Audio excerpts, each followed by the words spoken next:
Please enter the number you wish to call and then press the pound key. Hello. Kiti ni Patias. Nilikuwa nataka mnipatanishe na jirani yangu. Amos mpenda firikisi. Ni rafiki yangu kabisa.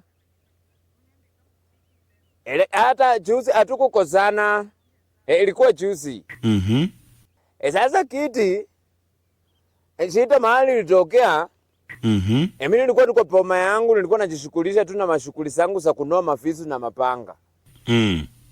Kitoko nika notice something strange. Kulikuwa na stranger ameingia kwa poma yangu. Mimi naye kukeuka hivi, kumbe ilikuwa choko ya Amos. Unajua hii choko ya Amos naye inakuanga imeangukia. Ukachia vile kuku yangu inakuanga imepepa. Sasa ndio kitoko hivi, mimi nikaona kuku yangu naye imetokea hapo hivyo. Nikashindwa na hii kuku si ilikuwa imelalia.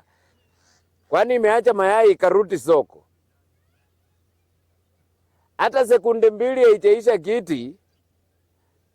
Mimi nikajua tu mambo ni shwari, haina shida, wacha kuku zishughulike, ni mambo yao labda zinakula kula hapo. Sasa mimi nikamaliza shughuli yangu, nilikuwa napeleka visu na panga kwa nyumba. Ndio naangalia pana, naona kumbe pana choko ya Amos already pana iko juu ya kuku yangu. Anyway, sikushughulika nazo, but mimi niliendelea tu kuenda. Sasa bahati mbaya ni kumbe mama alikuwa anafua. Nikakanyaka sapuni. Hapo hivyo ndio niliroll, nikapika somersault, mafisu na mapanga zikanitoka ile design ya kininja.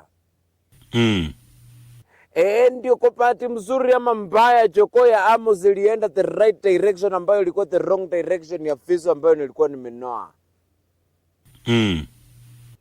Sasa silikatwa shingo. Ndio wakati ilikuwa inarudi chini, kumbe tena mama naye alikuwa anachemsha hapo maji ya kuosha mtoto. Choko ilikuja kama imeshachisika hapo ndani.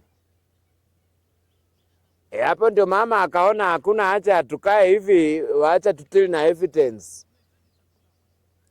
Waacha tutoe evidence. Ikapiti ameandaa kitoweo. Tulipika karamu moja kubwa sana, karamu moja maridadi.